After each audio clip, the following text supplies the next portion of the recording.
contentes. Estamos muito contentes e muito honrados em hoje concretizar os primeiros passos da CIPA latino-americana, com a presença de Bernard Golse, presidente da CIPA Internacional e reeleito esse ano por unanimidade. Bernard é pediatra, psiquiatra infanto-juvenil e psicanalista da Associação de Psicanálise Francesa. É professor catedrático da Universidade de Paris, fundador do Instituto Contemporâneo da Infância, em Paris, um espaço de reflexão e atenção ao cuidado psíquico numa perspectiva interdisciplinar. É um grande amigo e uma pessoa apaixonada que dedica toda a sua vida ao trabalho pelas diversas infâncias. Estamos muito alegres, muito contentes. Eu vou passar a palavra à Nora, que vai fazer essa mesma apresentação em espanhol, e depois daremos os avisos sobre as traduções simultâneas. Buen día a todos, bienvenidos. Estamos todos muy contentos y muy honrados. Estamos dando los primeros pasos de la CIPA latinoamericana, que es la Coordinación Internacional de Psicoterapeutas, Psicoanalistas y miembros asociados que se ocupan de personas con autismo.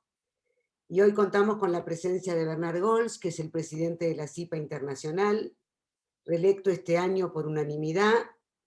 Bernard es pediatra, es psiquiatra infanto-juvenil y psicoanalista de la Asociación Psicoanalítica de Francia, es profesor emérito de la Universidad de París, fundador y director del Instituto Contemporáneo de la Infancia, que es un espacio para la reflexión y la atención del cuidado psíquico con una perspectiva interdisciplinaria.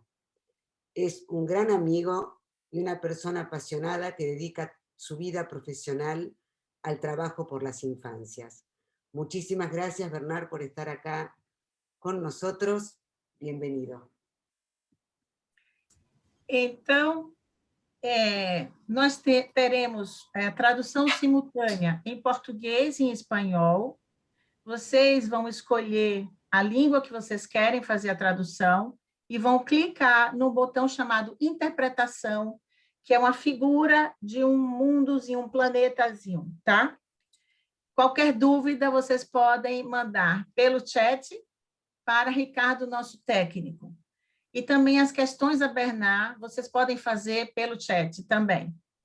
Então, que desfrutemos desse momento super bacana. Um abraço, Bernard, boa conferência.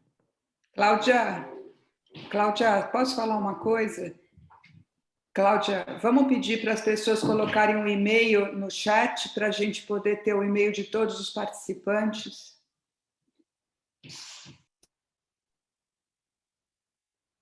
Sí, les pedimos a todos, por favor, si pueden poner sus mails en el chat para poder enviarles después toda la correspondencia de la CIPA. Bernard, c'est à toi. Est-ce qu'on m'entend bien là, Nora, Claudia? On entend bien? Parfait. Bon, alors écoutez, d'abord, vraiment, c'est un grand honneur et un très grand plaisir pour moi que d'avoir été invité donc à parler aujourd'hui de la CIPA latino-américaine à l'occasion de son inauguration. Inauguration dont la CIPA internationale que je préside est vraiment très heureuse. Hein.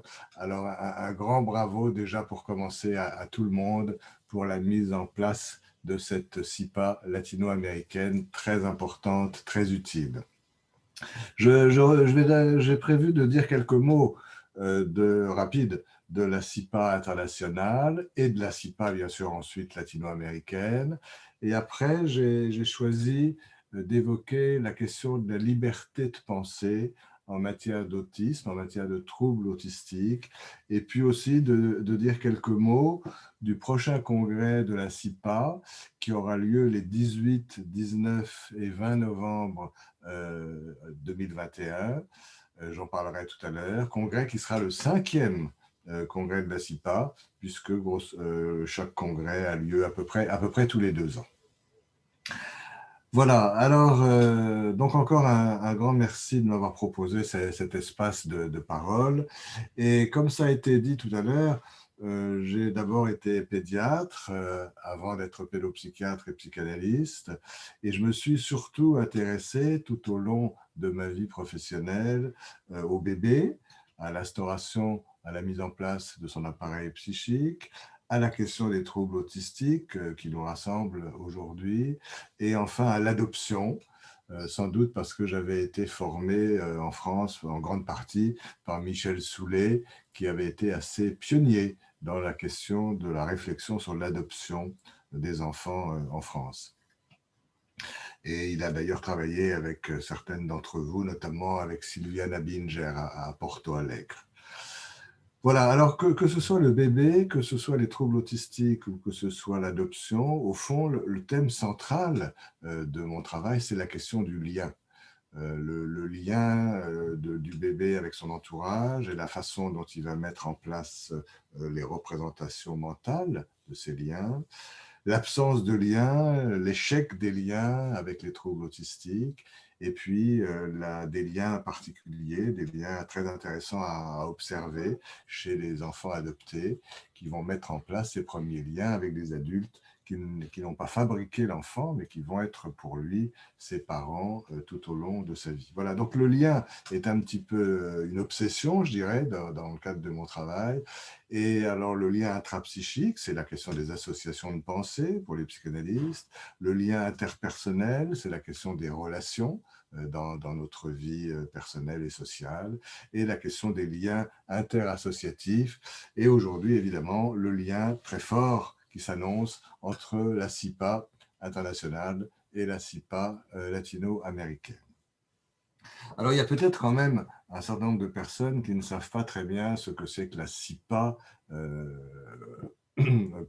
CIPA internationale, qui est née d'abord, et je voudrais rappeler donc quelques étapes de cette histoire.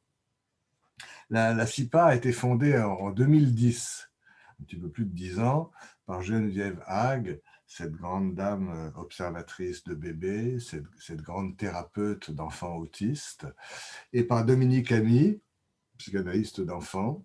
Et elles ont mis en place cette CIPA en 2010 avec l'aide tout à fait décisive à cette époque-là de Michel Hague, le mari de Geneviève, qui malheureusement est mort il y a quelques semaines à Paris cette année. Et la création de la CIPA a marqué un moment tout à fait important en France de la réflexion à propos de l'autisme et de réflexion aussi sur les actions scientifiques et politiques à mener autour des troubles du spectre autistique. Un tout petit détail pour dire qu'en 2010, quand la CIPA a été fondée, elle a été fondée avec le terme suivant, pour coordination internationale entre psychothérapeutes, psychanalystes et membres associés s'occupant de personnes avec autisme. Et je suis intervenu quelques années plus tard pour transformer personnes avec autisme dans la dénomination actuelle, personnes autistes. Je préfère beaucoup personnes autistes que personnes avec autisme, et je voudrais vous dire un petit mot là-dessus, parce que personnes avec autisme, il y a quelque chose un petit peu d'artificiel.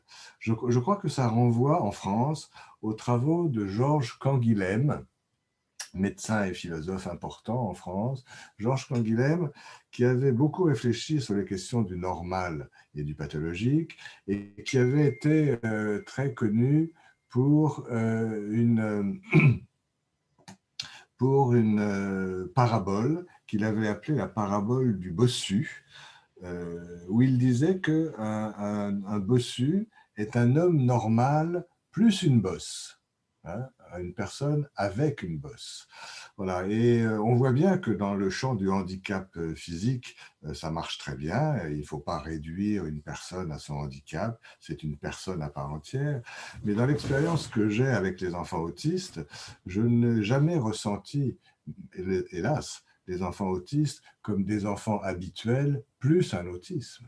Je ressens des enfants qui, dans l'organisation autistique, les gênent énormément pour devenir une personne au sens complet du terme. Nous avons à les anticiper comme personnes, nous avons à les supposer une personne à part entière pour qu'elles le deviennent, mais évidemment au début, l'autisme est plutôt un frein, une entrave, une barrière à la constitution de leur personne. Voilà, donc on a transformé le terme et aujourd'hui la CIPA s'appelle Coordination internationale entre psychothérapeutes, psychanalystes et membres associés s'occupant de personnes autistes. Une petite parenthèse pour dire qu'on me fait remarquer que j'ai fait un lapsus. J'aurais dit que la CIPA a été fondée en 2010. Ce n'est pas ce que je voulais dire. La CIPA a été fondée en 2006. Mais bon, une quinzaine d'années. Peut-être que j'ai mal prononcé les choses tout à l'heure. Voilà, alors la CIPA, en tout cas, défend un point de vue psychanalytique qui préconise de conjuguer de manière coordonnée, dès le plus jeune âge, les différentes approches psychodynamiques, développementales, comportementales, pédagogiques, dans une démarche fondamentalement transdisciplinaire. Et je signale et j'insiste sur le fait que la CIPA est clairement favorable à l'intégration scolaire des enfants autistes et qu'elle a également à cœur de soutenir leur accès au monde des arts et de la culture, ce qui est très important aussi pour l'évolution des enfants. Bon, tout ceci a été rassemblé dans un petit manifeste, le manifeste de la CIPA, que peut-être certains d'entre vous connaissent. Je ne sais pas encore s'il a été traduit en portugais et en espagnol. En tout cas, ça pourrait se faire. Il est bien sûr sur le site de la CIPA. Dans les statuts de la CIPA, tels qu'ils ont été rédigés donc, en 2006, je citerai très brièvement l'article 2 des statuts qui spécifie les objectifs et les moyens de la CIPA de la manière suivante. Il y a 5 points. Le partage entre ses membres des recherches sur leurs pratiques et leurs évaluations, le lien avec les autres domaines scientifiques, l'articulation des psychanalystes avec les autres professionnels concernés par l'autisme, la formation, ça c'est très important, de l'ensemble des professionnels concernés par l'autisme, l'information des professionnels et aussi des personnes intéressées dans le grand public, bien sûr une réflexion sur les meilleures manières d'aider les familles, et la défense enfin, ça, une autre façon de dire, la défense enfin d'une approche plurielle et éthique de l'autisme. Thème très très important en France. Voilà. Alors l'association utilise tous les moyens possibles et légaux pour concourir à la réalisation de cet objectif. Elle se réserve la possibilité d'entreprendre toute démarche et d'effectuer toute prestation contribuant à l'accomplissement de ses buts et de son objet social, c'est-à-dire des congrès, un congrès tous les 2 ans, comme je vous l'ai dit tout à l'heure, des journées scientifiques, 2 ou 3 par an, trimestriels, des groupes de travail, et aussi, ce qui est très important, je crois qu'au Brésil en particulier, vous en avez l'habitude, des communiqués de presse pour soutenir les actions politiques que nous avons à mener autour de cette question de l'autisme. Une des tâches primaires centrales de la CIPA concerne les formations. Ces formations peuvent se faire au sein même des établissements de soins, des établissements demandeurs d'une formation sur telle ou telle thématique, ou bien en réunissant à Paris des professionnels d'équipes différentes pour travailler sur des thématiques proposées par l'association. Ces derniers types de formations sont actuellement organisés en partenariat avec le COPES, qui est un organisme de formation dont j'ai la responsabilité et qui avait été fondé par Michel Soulet il y a déjà bien longtemps. Michel Soulet, dont je viens de dire un mot tout à l'heure. La CIPA, c'est très important aussi, organise une sorte de veille scientifique, une vigilance scientifique en observant tout ce qui se publie dans la presse ou ailleurs, une veille scientifique qui lui permet de se tenir informé des diverses avancées scientifiques dans le champ de l'autisme et d'en faire part à ses adhérents et au grand public.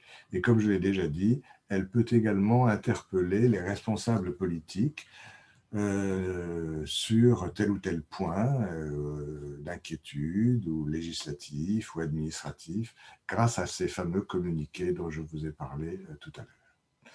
Et puis, puisque Nora et Claudia l'ont évoqué, il y a quelques mois, cette année, j'ai donc fondé l'Institut contemporain de l'enfance,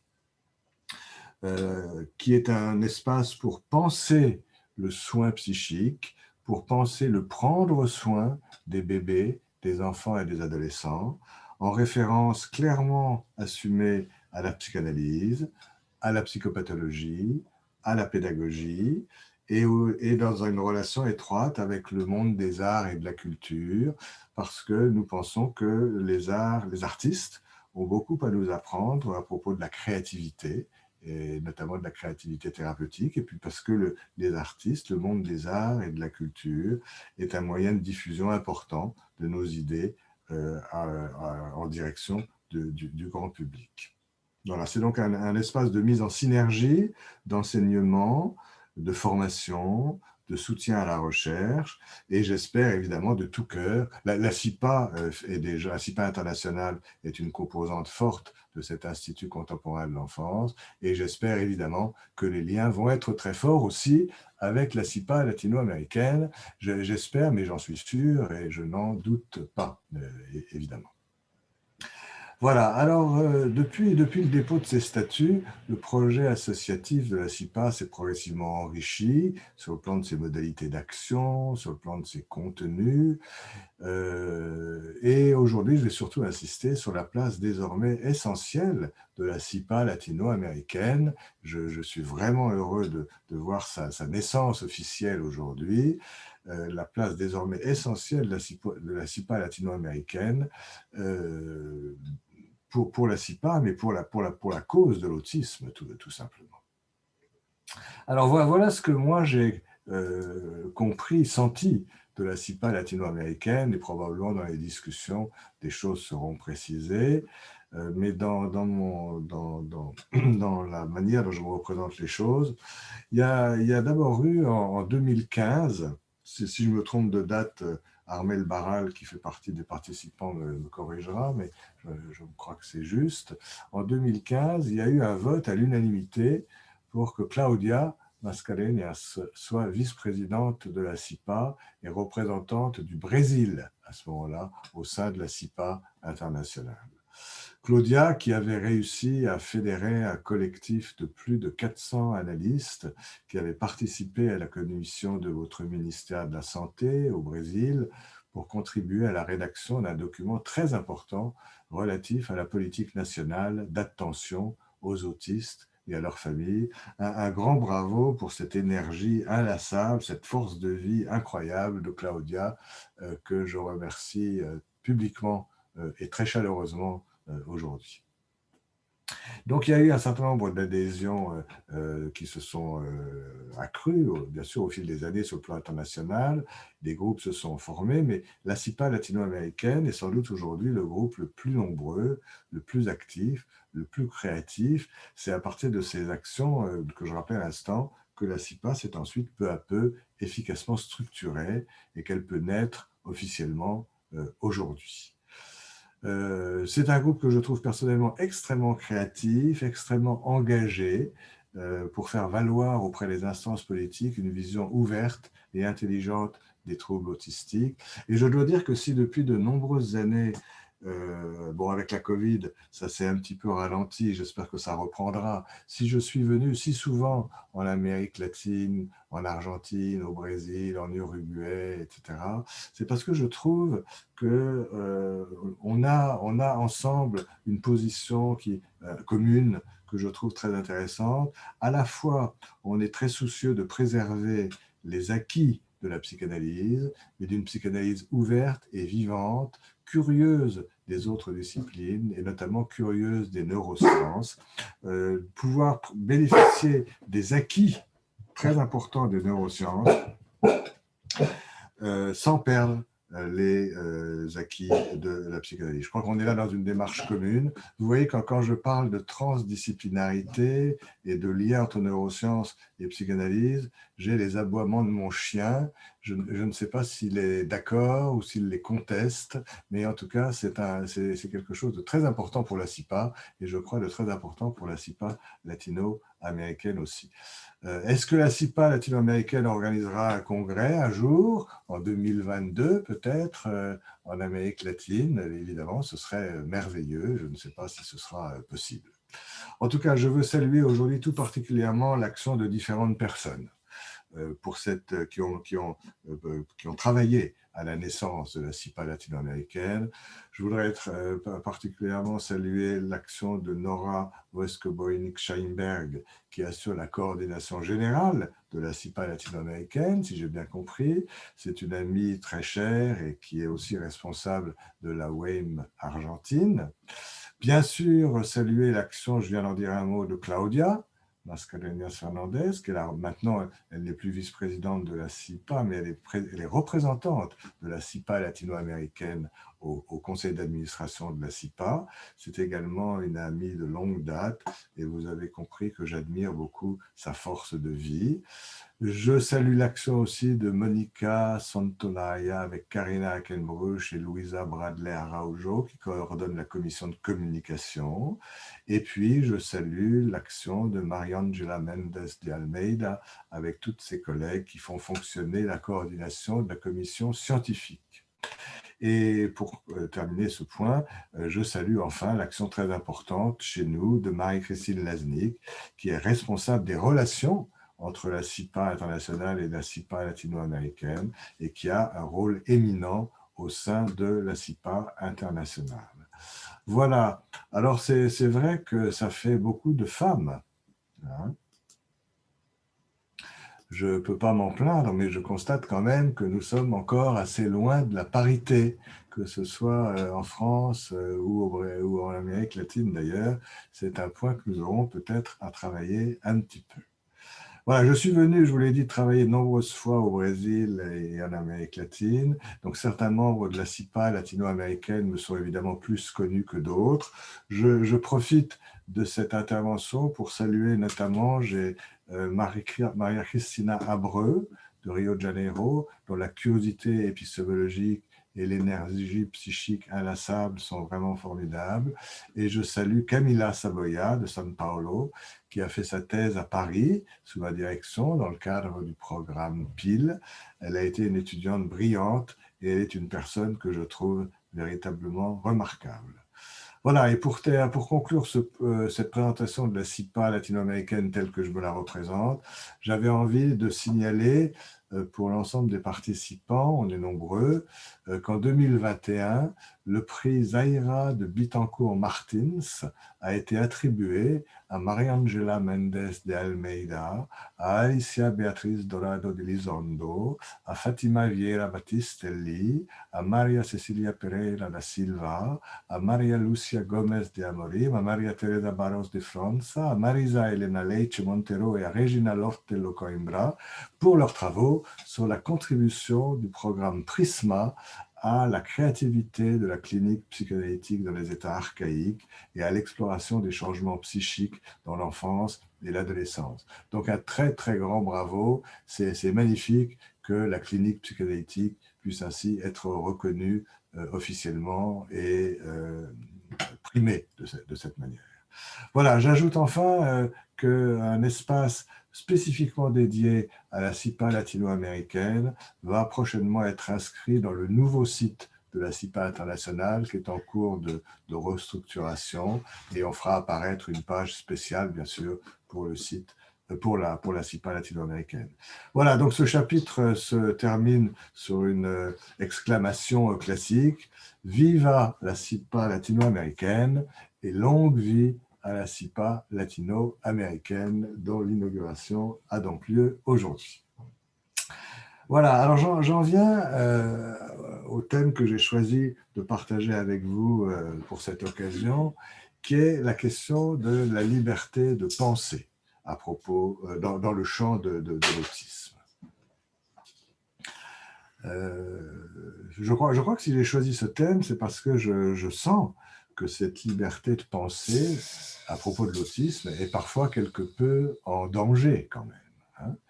La défense de l'existence et de la nécessité de la prise en compte de la vie psychique des personnes autistes forme évidemment le vif, le cœur des actions de la CIPA, qui plaide, je le répète une dernière fois, pour une approche éthique plurielle, c'est-à-dire libre et articulée des différents professionnels, cliniciens ou chercheurs dans le champ des troubles autistiques.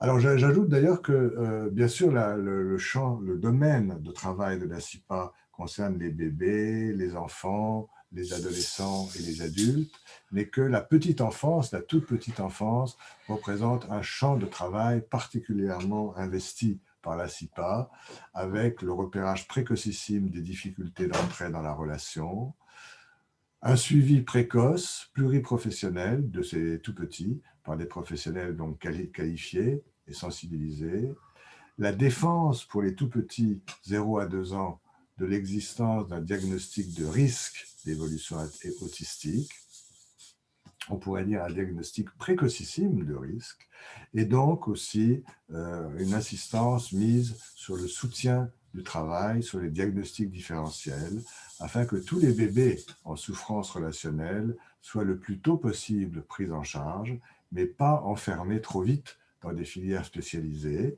Dans la première année de vie de l'enfant, il y a déjà assez longtemps, un psychiatre américain, psychanalyste américain, Donald Cohen, parlait d'une plateforme de vulnérabilité pour dire que tous les retraits à cette période de la vie ne sont pas forcément des retraits autistiques.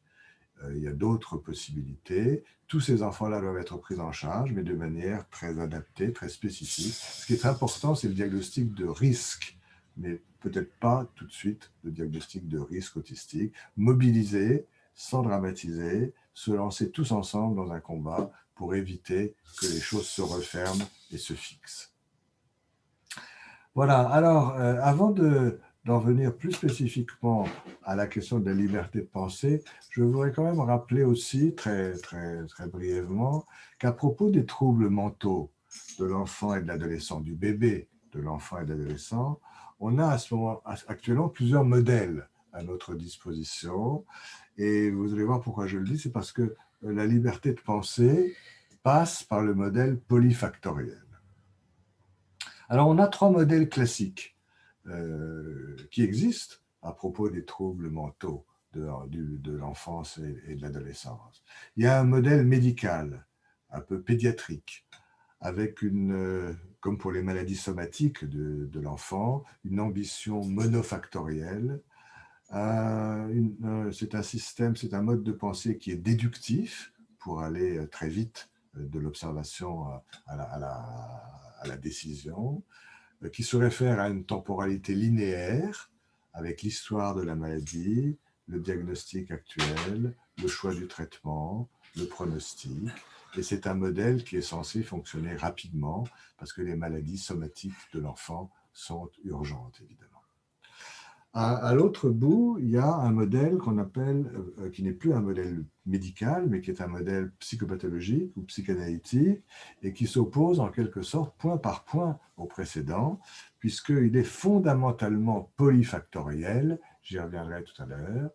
Il est non pas déductif, mais inférentiel. Il procède par association de pensée et non pas par déduction logique. Il est donc nécessairement plus lent, parce qu'on peut accélérer les déductions, mais on ne peut pas accélérer les associations de pensée. Et surtout, il se réfère à une temporalité circulaire, non pas à la flèche du temps habituelle, mais à la temporalité circulaire de la dynamique de l'après-coup. Voilà. Et entre ces 2 modèles, eh bien, il y a le modèle pédopsychiatrique qui se cherche toujours une place entre ces 2 modèles, selon les pays et selon les époques. Dans les pays anglo-saxons, actuellement, le modèle pédopsychiatrique se veut très proche du modèle médical ou pédiatrique. En Europe, en Europe du Sud et, me semble-t-il, en Amérique latine, le modèle pédopsychiatrique reste plus proche quand même du modèle psychopathologique ou psychanalytique, peut-être du fait des racines historiques aussi de la pédopsychiatrie dans ces régions du monde. Voilà, donc ça, ce sont les trois modèles classiques dont on dispose, le modèle médical, le modèle psychanalytique et le modèle pédopsychiatrique. Mais en réalité, la liberté de penser, elle passe surtout par l'acceptation d'un modèle polyfactoriel. Et quand on parle de modèle, vous savez, c'est très important de faire la différence entre la validité et l'utilité d'un modèle. Personnellement, l'utilité et la validité sont deux choses différentes. Personnellement, enfin je crois qu'on est nombreux, j'ai regardé sur la mosaïque, un peu comme moi, j'ai passé l'âge de vouloir avoir raison, coûte que coûte. Ce qui m'importe, c'est que le modèle que je choisis, ce ne soit pas forcément le modèle le plus juste, mais ce soit le modèle le plus utile par rapport à ce que j'ai à faire. Et le modèle polyfactoriel dont je vais dire un mot, je ne suis pas sûr effectivement qu'il soit validé au sens de l'evidence-based medicine, au sens de la science actuelle, au sens actuel du terme de scientifique. Mais je sais que le modèle polyfactoriel, c'est le modèle le plus utile pour penser nos traitements pluridimensionnels et pour exercer notre liberté de pensée sur laquelle je vais revenir. Ce modèle polyfactoriel, il est l'héritier épistémologique du concept freudien de série complémentaire. Vous vous rappelez qu'à propos des névroses, Freud avait dit très tôt, dès les années 1930, une petite révolution épistémologique à l'époque, il avait dit toute organisation névrotique se déploie, se joue à l'interface de facteurs internes et de facteurs externes. Bon, je ne vais pas détailler ça aujourd'hui, mais par rapport à la médecine de l'époque, qui était encore très marquée par les réflexions de Claude Bernard, c'était une véritable révolution. Il parlait de séries complémentaires. Pour chaque patient, les facteurs internes peuvent être plus ou moins forts, les facteurs externes peuvent être plus ou moins forts, mais il faut toujours les deux, des points de fixation internes, orales, anales ou phalliques, des points de déclenchement externes, des frustrations sexuelles en particulier, et entre les deux, disait Freud, il y a une échelle mobile. Plus les facteurs internes sont forts, moins les facteurs externes ont besoin de l'être. Plus les facteurs externes sont forts, moins les facteurs internes ont besoin de l'être. Mais il y a toujours les deux types de facteurs, internes et externes, pour tous les patients, pour chaque patient. C'était une trouvaille véritablement sur le plan épistémologique. Et aujourd'hui, nos modèles des troubles mentaux de l'enfant et de l'adolescent sont de ce type-là, avec des facteurs primaires qui sont des facteurs de susceptibilité, de prédisposition et notamment génétiques, qui ne suffisent pas à déclencher l'autisme, mais qui doivent rencontrer des facteurs externes, environnementaux, relationnels, familiaux, sociaux, qui peuvent carentiels, qui peuvent venir déclencher une organisation autistique chez des enfants porteurs de facteurs de risque. Et puis ce qui est passionnant dans ces modèles polyfactoriels, c'est qu'aujourd'hui nous découvrons des facteurs mixtes qui sont à la fois, qui peuvent être des facteurs primaires dans certains cas et des facteurs secondaires dans d'autres cas. Je pense en particulier aux carences, aux effets de la carence. Et quand on réfléchit à ce qui s'est passé en Roumanie, quand on a ouvert les orphelinats à la fin des années de la dictature en Roumanie, vous savez qu'on a trouvé là des enfants dans des situations absolument catastrophiques. 100% d'entre eux étaient carencés et gravement carencés. 30% d'entre eux étaient autistes. 30%, c'est, j'allais dire seulement 30%, mais 30% c'est énorme. Évidemment, c'est énorme par rapport à la fréquence de la population générale. Mais ça veut dire que même dans des situations extrêmes, comme celles que les enfants vivaient dans les orphelinats de Roumanie, personne ne s'autistise.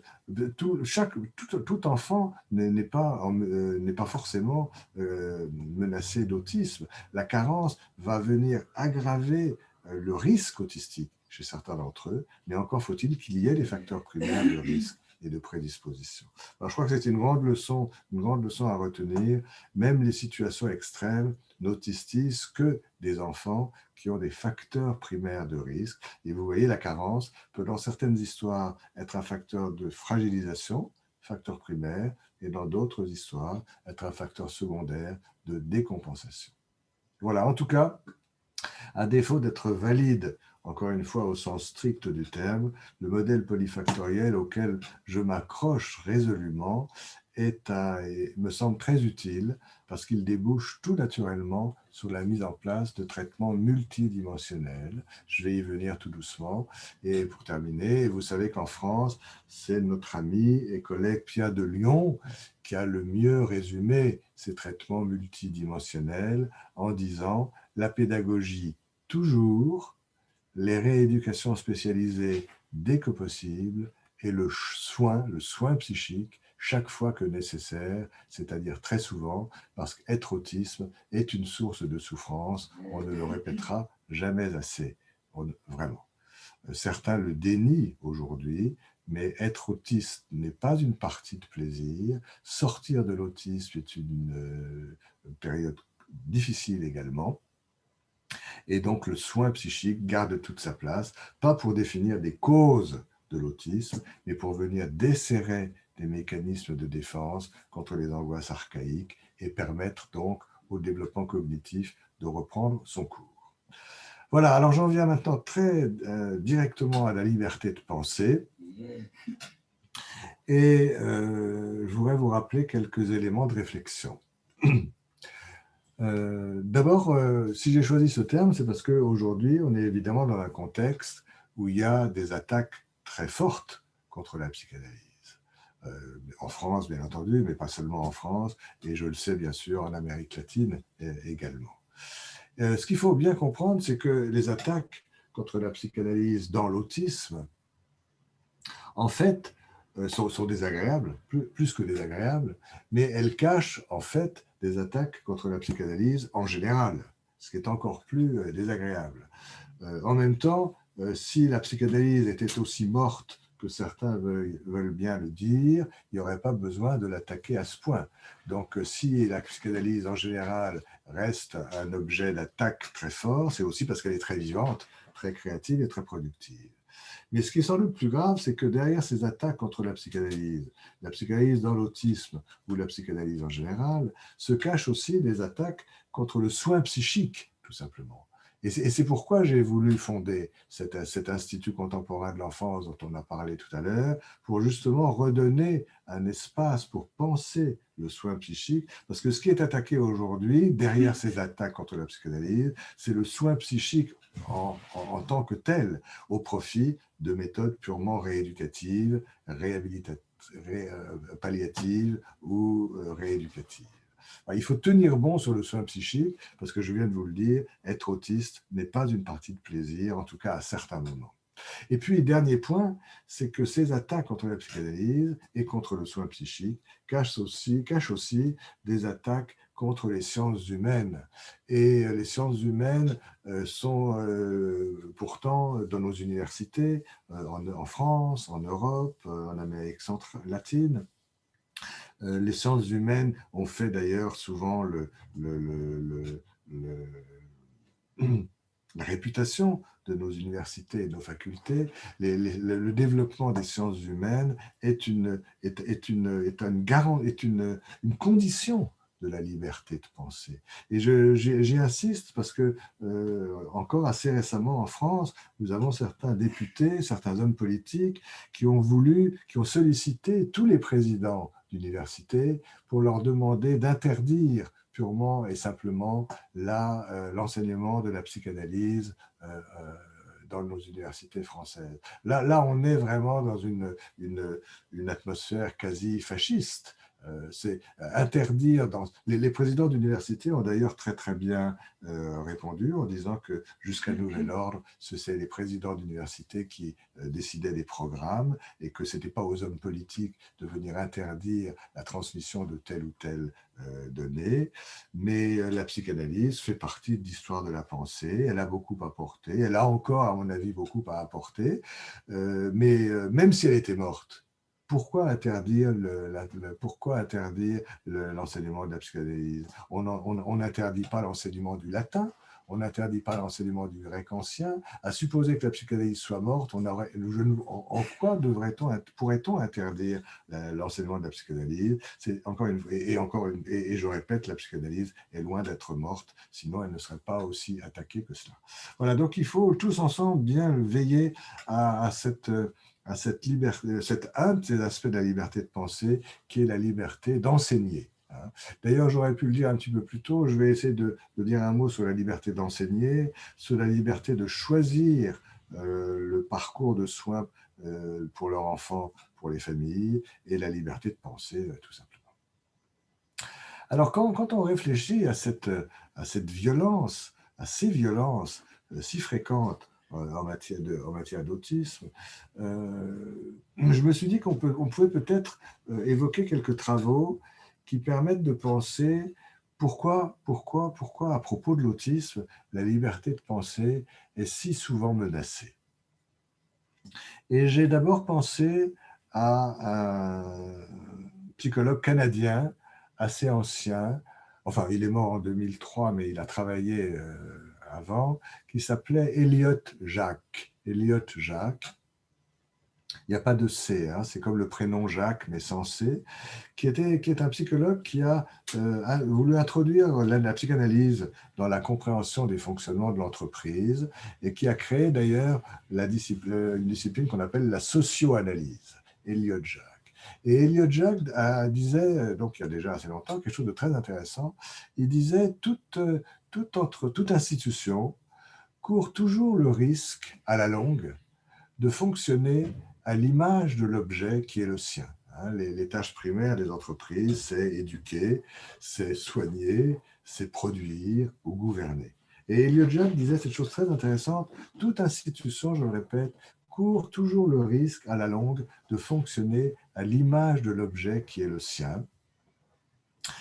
Et on va le voir, par exemple, c'est une manière de comprendre que l'autisme peut autistiser. L'autisme n'est pas contagieux au sens du coronavirus, mais les fonctionnements autistiques ont quelque chose de contagieux. Je vais y revenir.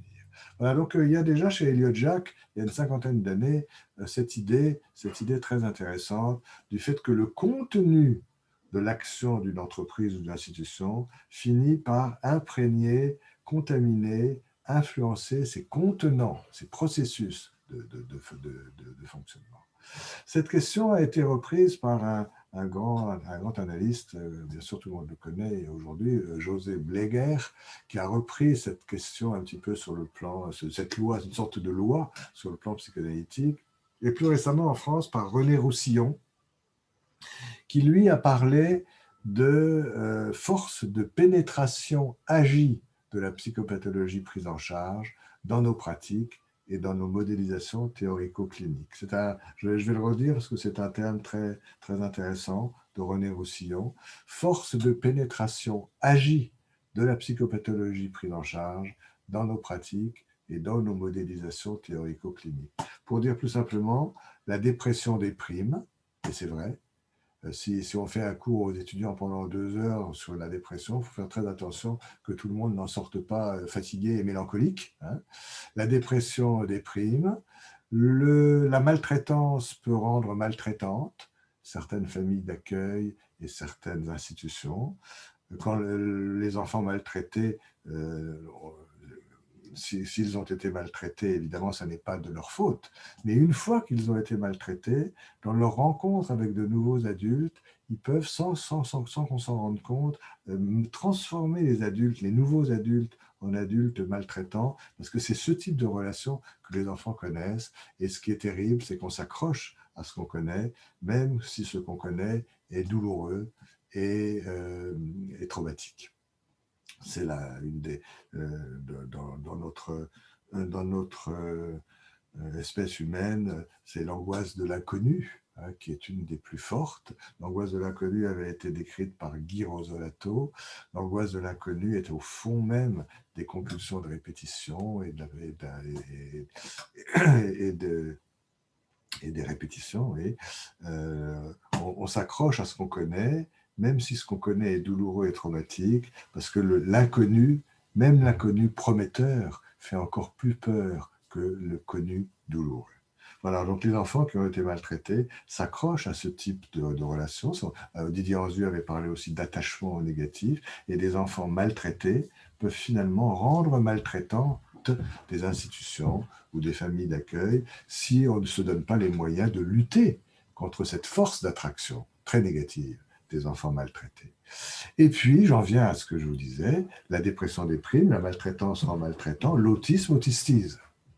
Et c'est ce qui s'est passé, je parle de la France, là, c'est ce qui s'est passé dans nos hôpitaux de jour, dans la période où les familles sont devenues très hostiles à la notion d'hôpital de jour et aux travaux de Bettelheim que les familles vivaient comme très culpabilisants. Les hôpitaux de jour se sont un petit peu insularisés. En quelque sorte, ils se sont autistisés, pas tous, et l'hôpital de jour est une institution formidable qui devrait être l'institution la plus aimée par les familles, parce qu'elle rassemble le soin, la pédagogie, les rééducations, la psychomotricité, les arts, la plasticité. Et pourtant, certains hôpitaux de jour se sont coupés un petit peu de l'extérieur, se sont repliés. Les parents ont dit, mais ces hôpitaux de jour deviennent une sorte de ghetto psychanalytique.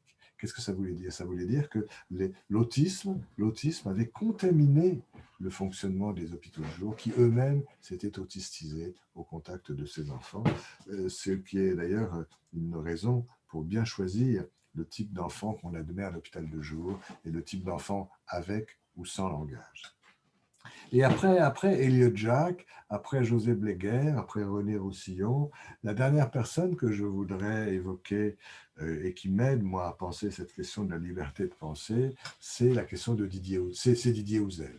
Didier Houzel, avec qui je travaille beaucoup autour du journal de la psychanalyse de l'enfant, et qui a beaucoup insisté pour dire qu'au fond, ce sont les clivages sensoriels des enfants autistes qui débouchent, qui organisent progressivement leur clivage relationnel, et qu'il faut que nous-mêmes, parents ou professionnels, au contact des enfants autistes, il faut que nous fassions très attention de ne pas être happés par ces clivages qui peuvent aussi amputer notre liberté de penser.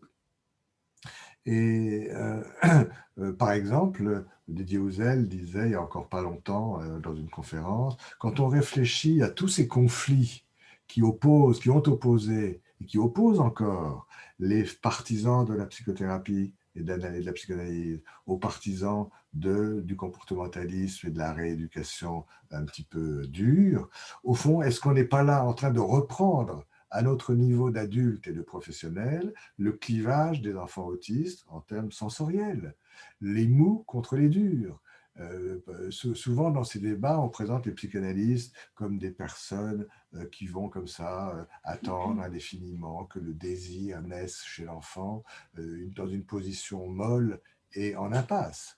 Et on présente les comportementalistes comme des personnes très dures qui vont au contraire forcer l'enfant dans les apprentissages, même s'il n'en comprend pas le sens, en se disant qu'un jour peut-être ça pourra lui servir. Je crois que Didier Houzel a raison. Ces conflits entre psychanalystes soi-disant mous et comportementalistes soi-disant durs reprennent sur ce plan-là le clivage sensoriel des enfants autistes eux-mêmes qui ont du mal à décliver les paires d'opposition contrastée, le dur et le mou par exemple.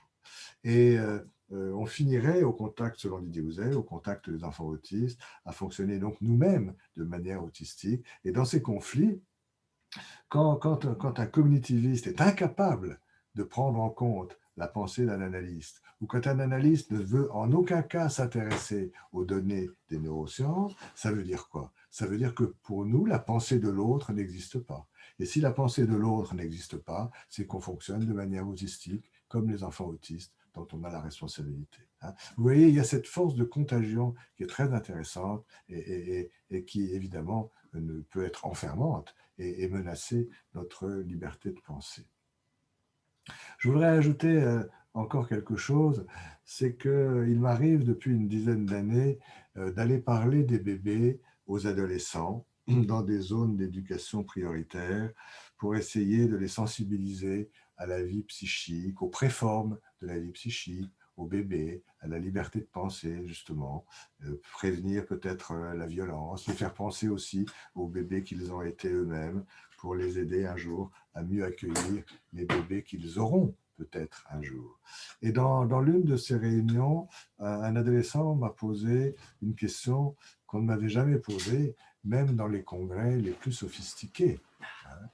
Un adolescent m'a posé cette très belle question en me disant « Mais qu'est-ce que cela fait à un bébé d'être élevé dans une dictature ? Qu'est-ce que ça pourrait faire à un bébé d'être élevé dans une dictature ?» J'ai trouvé cette question absolument magnifique et j'étais un peu pris au dépourvu d'ailleurs pour répondre à cet adolescent. Alors je lui ai dit que, en réfléchissant à voix haute, que les dictatures en général veulent nous apprendre à ne penser qu'une seule chose sur chaque chose. Alors que la liberté de penser, c'est justement la possibilité de penser toute chose de manière multiple. C'est pourquoi je vous disais tout à l'heure que le modèle polyfactoriel nous est absolument indispensable pour la liberté de penser, d'autant plus qu'il ouvre sur la causalité épigénétique, mais ce n'est pas le sujet d'aujourd'hui. Et pouvoir penser l'autisme de manière psychanalytique, de manière développementale, de manière cognitive, de manière génétique, de manière anthropologique, de manière sociologique, de manière linguistique, de manière philosophique, pouvoir penser tout ça ensemble dans une perspective un peu complémentariste, comme aurait dit Georges Devreux à son époque, c'est ça la garantie de la liberté de penser. Si on veut nous obliger à ne penser l'autisme que de manière génétique, ou que de manière biologique, ou que de manière psychanalytique, là, on est dans une absence possible, une véritable absence de possibilité de liberté de penser. Bon, alors il faut des liens interdisciplinaires. L'absence de liens n'est pas du tout la liberté. J'ai commencé par dire que les liens étaient au centre de mon travail depuis des années et des années. L'absence de liens n'est pas la liberté de penser, n'est pas la liberté. L'absence de liens, c'est l'aliénation. Et l'aliénation, c'est la folie. En français, le mot aliénation, on peut l'entendre avec un A privatif qui montre bien que l'aliénation, c'est l'absence de liens, justement. La créativité, la liberté, ça passe par les liens, mais ça passe par l'usage libre qu'on fait de ces liens et qu'on ne peut pas nous imposer du dehors. Voilà, donc la liberté, c'est de faire des liens entre les concepts, c'est de faire des liens entre les personnes, c'est de faire des liens entre des modèles, c'est de faire des liens entre la CIPA internationale et la CIPA latino-américaine. Il y a quelques années, quand j'ai été travailler à Moscou, avec des collègues psychanalystes, et certains collègues me disaient mais la liberté venait de revenir un petit peu en Russie aussi. On a beaucoup de mal à utiliser différents auteurs, à penser les choses à la fois en termes freudiens, winnicottiens, kleiniens, anna-freudien. On a du mal parce que ça fait des années de dictature où, je reviens à ce que je disais à l'instant, on a voulu nous apprendre à ne penser qu'une seule chose sur chaque chose. La liberté de penser, c'est la liberté de pouvoir penser plusieurs choses sur chaque chose. Alors, en matière d'autisme, il s'agit de quelle liberté? De la liberté d'enseigner, j'en ai déjà dit un mot, et y compris d'enseigner la psychanalyse à l'université. C'est la liberté de choix des familles. Et il y a longtemps, en France, une de nos grandes ministres de la Santé, qui s'appelait Simone Veil, et qui avait créé d'ailleurs les centres ressources, avait eu cette sagesse de dire « la prise en charge des enfants autistes s'étale sur des années. Ça n'est pas à l'État de dire aux familles qu'est-ce qu'il faut faire avec votre enfant.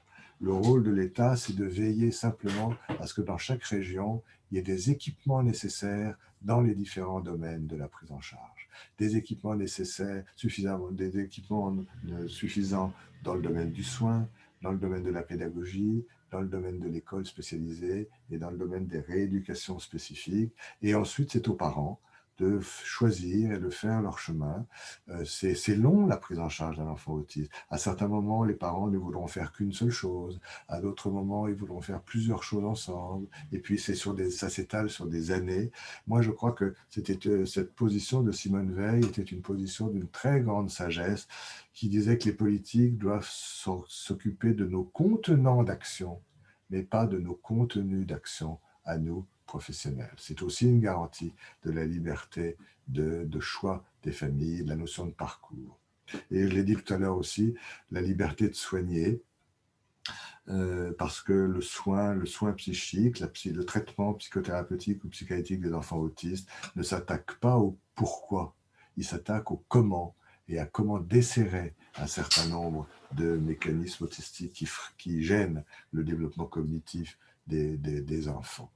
D'ailleurs, si on interdisait, c'est presque le cas, mais si on interdit dans un pays les traitements psychanalytiques d'enfants autistes, ça pose un gros problème constitutionnel, parce que ça veut dire qu'une partie des habitants, les enfants autistes, n'a pas le droit, n'a pas l'accès aux mêmes droits que le reste de la population. Est-ce qu'il n'y a pas là une dérive totalitaire, une dérive inadmissible, absolument.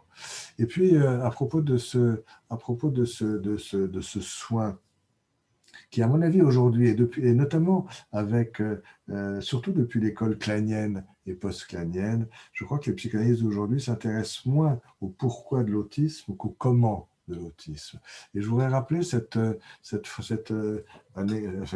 idée de Jacques Hockman. Jacques Hockman a été quelqu'un d'extrêmement important dans l'histoire de l'autisme en France, qui a d'ailleurs écrit une histoire de l'autisme en France, qui est un livre d'une très grande sagesse.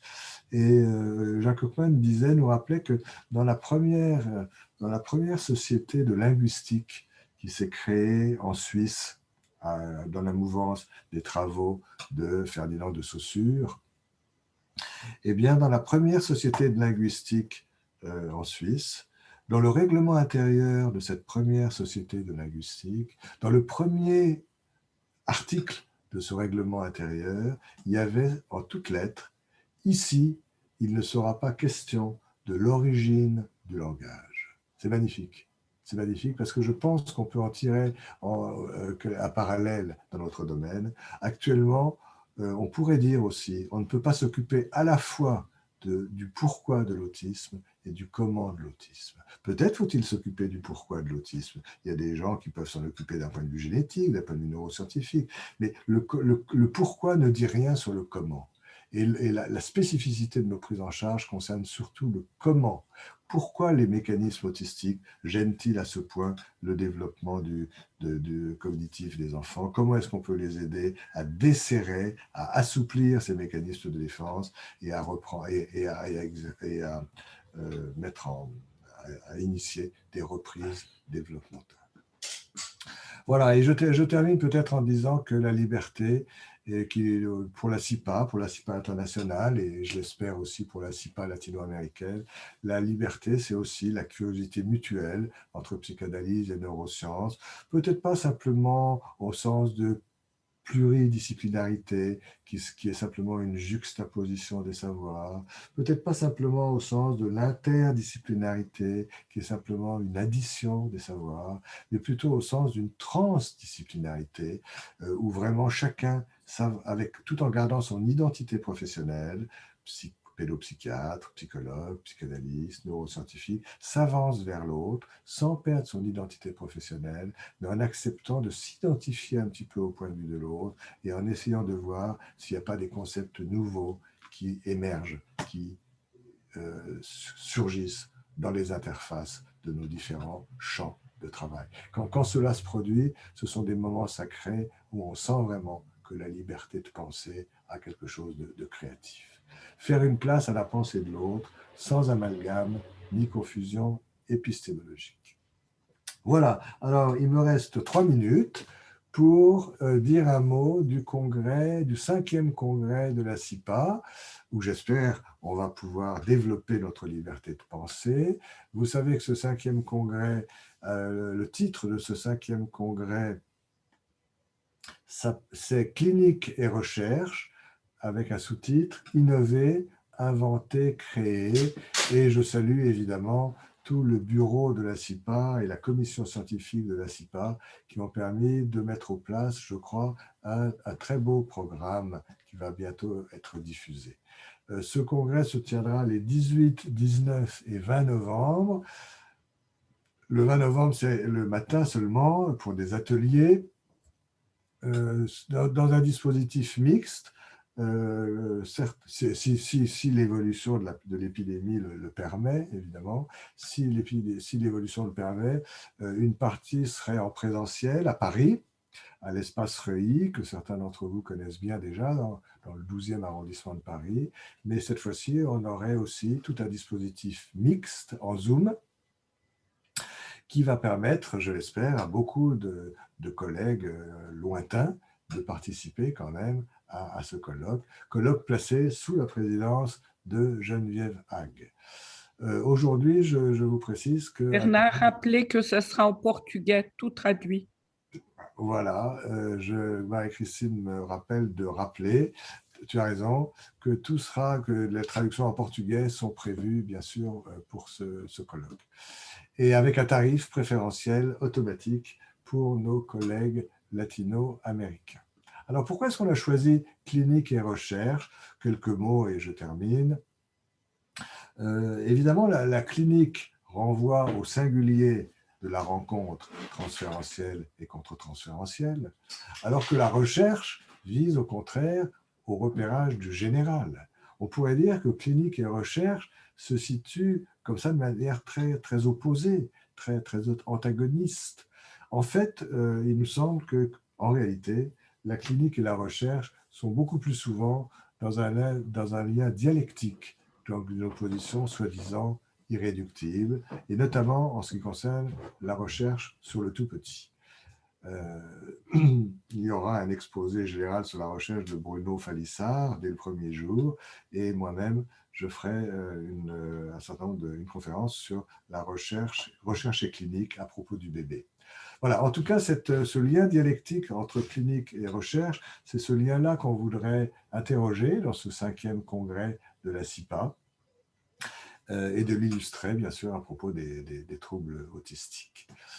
Il me semble que aussi bien le clinicien que le chercheur se doivent être, l'un comme l'autre, dans une position d'ouverture à l'inattendu, et non pas dans une simple démarche de recherche, de vérification de faits attendus. La clinique avec un enfant autiste, c'est pas simplement voir s'il présente des signes qu'on connaît, c'est voir quels sont ces signes à lui, si particuliers, si spécifiques. Et la recherche avec les enfants autistes, c'est pas simplement d'aller vérifier des hypothèses a priori, c'est de voir quelles hypothèses vont se dégager du tableau clinique, des tableaux cliniques qu'on peut mettre en perspective. Bon, c'est tout à fait passionnant, et il me semble que cette dialectique entre clinique et recherche, eh bien, c'est un aspect de la liberté de penser et de la créativité des professionnels. Quand on pense à la grille de Geneviève Hague, la grille d'émergence de l'autisme que Geneviève Hague a mis au point depuis un certain temps, eh bien, on voit comment c'est vraiment le fruit. Cette grille s'est développée à l'interface de l'expérience clinique et de l'œil du chercheur, des chercheurs. C'est tout à fait magnifique. Et j'en profite d'ailleurs pour dire que dans quelques mois, cette grille va être publiée dans la collection du Fil Rouge aux presses universitaires de France, donc 2-3 ans après la publication du Moi corporel de Geneviève Hague, qui a connu un très grand succès éditorial. Voilà, donc cliniciens et chercheurs entreront en dialogue au cours de ce congrès.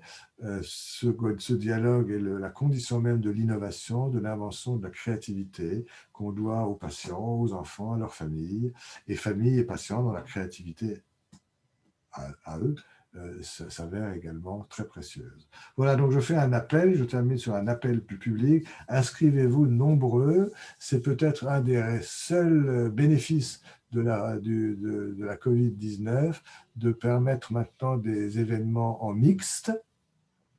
Voilà, donc ceux qui ne pourront pas venir à Paris auront la possibilité d'être avec nous par Zoom. On peut être très nombreux, c'est magnifique. Inscrivez-vous nombreux. Et puis, tous ensemble, je crois que la CIPA, la CIPA internationale, la CIPA latino-américaine, les autres groupes, ce sont des merveilles, des trésors que nous devons faire fructifier tous ensemble. Un grand merci à Geneviève Hague d'avoir pris donc en 2006 l'initiative formidable de la fonder. Vive la CIPA latino-américaine et vive la liberté de penser. Merci beaucoup de votre atenção. Bom, estamos todos realmente muito contentes e muito emocionados com a sua fala, Bernard.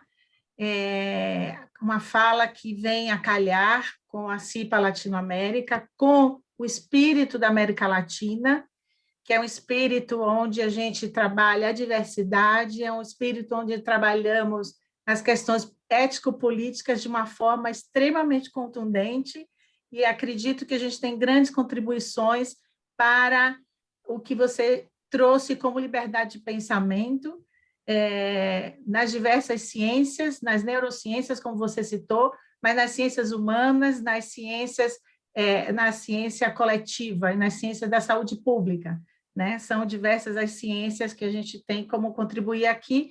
Eu vou aproveitar ler 3 perguntas em conjunto, e vou pedir depois a Nora também que traduza em espanhol essas perguntas, para que você possa finalizar essa esplêndida conferência de inauguração. A primeira pergunta é, quando você falou da repetição que há num grupo, né, numa instituição que é especialista em certo assunto, então a pessoa pergunta, no grupo, essa repetição poderia ser também a força da transferência como expressão de comunicação necessária para pensar sobre ela ou oferecer continência, como a comunicação primitiva do bebê? A segunda pergunta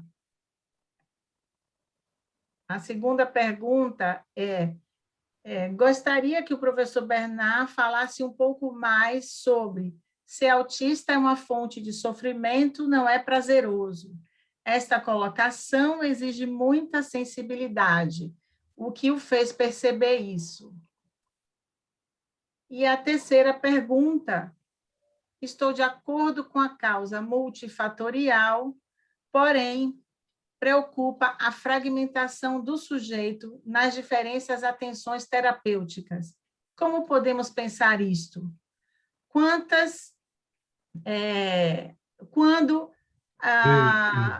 Bom, como podemos pensar isso? J'ai bien compris. D'accord. Alors, merci pour ces 3 questions effectivement très importantes et intéressantes. Je vais essayer d'y répondre brièvement. La première question, c'est quand il y a cette tendance à la répétition, une compulsion de répétition, quand l'enfant envoie des messages qui peuvent être contagieux, qui peuvent autistiser les professionnels ou l'institution, est-ce que, si j'ai bien compris la question, est-ce qu'il n'y a pas là aussi un message de sa part, hein, c'est-à-dire nous faire sentir, en deçà des mots, dans quelle paralysie développementale il se trouve lui-même prisonnier. Hein. C'est une remarque très, très juste et très belle, mais ça montre à quel point, quand je disais tout à l'heure, il faut que l'institution se donne les moyens de ne pas être happé par cette tendance à la répétition. Se donner les moyens, ça veut dire des temps pour penser, et des temps pour penser justement de manière psychanalytique, parce qu'effectivement, ce type de message, il est pris, comme tout d'ailleurs, dans le conflit entre pulsion de vie et pulsion de mort.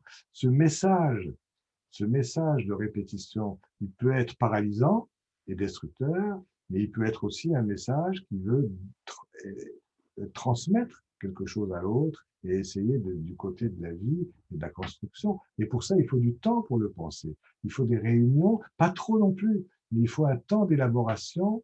C'est l'enjeu des psychothérapies institutionnelles, c'est-à-dire de remettre vraiment la réflexion transféro-contre-transférentielle en marche, hors hiérarchie, pour que chacun puisse donner son interprétation de ce message-là et tirer les choses vers un message de vie et non pas vers un message de mort. Voilà, ça c'est ma première. Pour moi, cette question-là, elle légitime fondamentalement la présence de la pensée psychanalytique au sein de nos institutions. La deuxième question, je ne sais plus si c'est la deuxième ou la troisième d'ailleurs. Enfin, la deuxième question que j'aborde, c'est comment faire que le traitement multidimensionnel ne soit pas simplement une diffraction, ne soit pas simplement une dispersion des moyens. Ça aussi, c'est très juste. Et c'est pour ça que je suis passé un petit peu vite peut-être, mais je faisais la différence, vous vous rappelez tout à l'heure, entre multidisciplinarité et transdisciplinarité. La multidisciplinarité, je disais, c'est juste simplement une juxtaposition des savoirs. Il y a ce que c'est l'orthophoniste, il y a ce que c'est la psychomotricienne, il y a ce que c'est le pédopsychiatre, il y a ce que c'est le cognitiviste, il y a ce que c'est etc. C'est déjà mieux que rien et que d'être enfermé dans une seule vision. Mais c'est vrai que si on laisse les choses de manière juxtaposée, sans joint, sans lien, c'est peut-être pas une dispersion, mais c'est pas entièrement fructueux. Et c'est vrai que ces traitements multidimensionnels, ils demandent ce qui est le plus difficile, ils demandent des espaces de rencontre entre les différents intervenants. Des espaces de rencontre parce que il faut du temps pour échanger. Un même enfant autiste ne va pas faire vivre la même chose à l'analyste, à l'orthophoniste ou à la psychomotricienne. Hein, on rejoint d'ailleurs une certaine vision de la psychothérapie institutionnelle. L'enfant projette des éléments différents de lui-même sur chaque intervenant, et si on veut rassembler les éléments de transfert, j'emprunte évidemment ce terme à Donald Meltzer, si on veut rassembler les éléments de transfert, encore faut-il que les différents intervenants puissent se réunir de temps en temps et mettre ensemble tout ça pour essayer de comprendre comment l'enfant va exprimer telle ou telle chose de telle manière à tel intervenant et telle ou telle chose d'une autre manière à tel autre intervenant. Voilà, alors c'est du temps. Et alors ce qui est paradoxal, c'est que ces traitements multidimensionnels sont surtout possibles dans les grandes villes, là où de nombreux professionnels existent, et c'est aussi dans les grandes villes qu'on n'a pas le temps de se réunir pour faire le point de temps en temps sur ce que les enfants nous font vivre. Ça, c'est vraiment dommage, mais il faut avoir ça en tête pour essayer de s'avancer vers cela. Hein. Un traitement multidimensionnel, ça suppose, je dis ça comme ça, hein, mais qu'une fois par trimestre, 2-3 fois par an, tout le monde se réunisse et rassemble un petit peu les éléments qui ont été vécus par les uns et par les autres. Puis ça n'empêche pas, bien sûr, des échanges plus spontanés entre-temps. J'ai un tout petit trou de mémoire pour la question qui était la deuxième ou la troisième, je ne sais plus. Dis-moi, Claudia. Elle était très importante aussi.